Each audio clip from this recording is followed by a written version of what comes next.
So we're gonna fly over here and focus on Derek for a little bit and watch him cut some trees.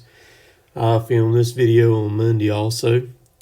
I filmed I don't know, about 4 or 5 different videos on Monday. I knew that the rain was going to be coming in there and that we wouldn't be running on that Tuesday, so I went ahead and did a good bit while I was there. They did go back to work today, and I'm not sure.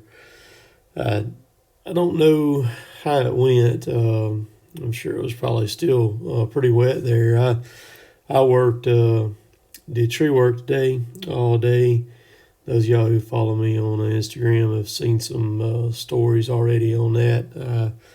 I pruned 16 trees, and not just little trees or not just a few limbs. I actually went through 3.5 batteries today in the battery saws, and probably a tank of saw gas too, as I was working some stuff up to be able to send it through the chipper. But did it all, got it all done, and all cleaned up too. And I thought I kind of messed up a little bit. I thought Chris was going to be off today, but he actually had to work today. So I was solo all day. Chris will be with me tomorrow and then Saturday. So this week here has been a lot going on this week as far as tree work. Busted out a lot of jobs. It's not frozen or anything right here. Just Derek paused for a little bit. I guess maybe waiting on his saw disc to come up to speed or something right there. I don't know, but it's always fun watching the track cutter, the processor, and even the track loader and the 635. Is, we've kind of got a unique lineup of equipment, very expensive equipment, and it's a good bit different watching this stuff than it is like the rubber tire cutter or say the knuckle boom loader and pull through delimber. And as long as we've had this stuff like this, it never gets old to me sitting there watching it run, whether I'm on the ground or in a video or, like right now from the drone. I'm sitting there watching on the screen on the drone and it never, I guess it's kind of like the chipper that I have now.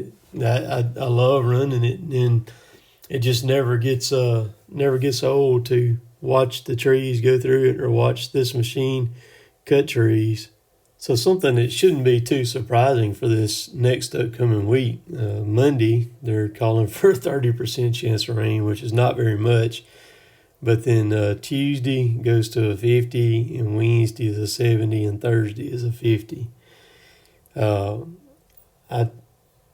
It's every week, and I'm having to pick. The job I did today was basically in a parking lot. So what I do is I save jobs to work on. But just like this right here in logging, you'll see Derek here several times where he's kind of working the machine pretty good, trying to find some traction right there to be able to go in or even tracking down, and so it's extremely wet around here, and anybody that does any kind of outdoor work, whether it's dirt work or logging or even farming, I'm not sure. I've seen some fields around here that have been sprayed, to be killed down. They call them burning them down, with chemicals.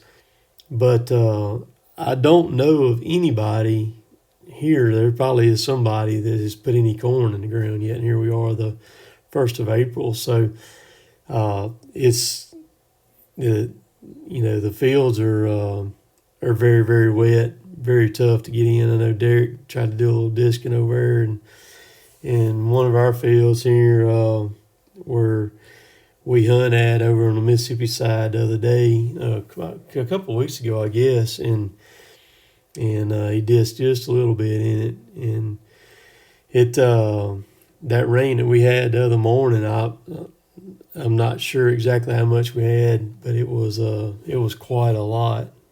So what is fuel and gas done in y'all's areas? Here it's still right at the $4 a gallon on gas. It hadn't budged any. And of course, fuel is much more higher than that. And, fuel jumped up in March. And so there should be folks starting to get fuel bills, gas bills, coming in now. And I just wonder how everyone's doing. And because I do know there are some loggers that are kind of independent that's, still buy their own wood, that have parked their stuff and are not even working right now just because of what the fuel is went up to. And I would imagine that probably on into April here get some of those fuel bills coming in that probably some people probably hadn't realized just how much they've spent till it's too late on that. And you take like the way everything that we got running, the trucks, there's 4 trucks running right now when we're working, and then all the equipment burns quite a lot of fuel every day. And so it's the 635, the tree cutter, the processor, and then the loader. And sometimes we'll have the second skidder running, but it's not very often that it's running or doing anything. It's usually sitting idle. Sometimes we'll have somebody in it from time to time, but most of the time it's sitting idle. But the biggest fuel consumption machine we got is that tree cutter right there that you're looking at. I'm not sure what the new processor will settle out at once it gets going, but like my loader, it doesn't burn that much fuel. It does pretty good on fuel, so it's not bad at all. But you can see I've done hopped out of the cab there. My battery's getting low on the drone, so I was bringing it back in to land it right here. So I just grab it. I think I actually dropped it on the hood of the machine here on this one, I believe. I think I landed it right on the hood, I think I turned the camera down. No, I don't turn the camera down where you can see it when it lands, but I just bring it in, drop it right there, and then grab it, put it back in the box.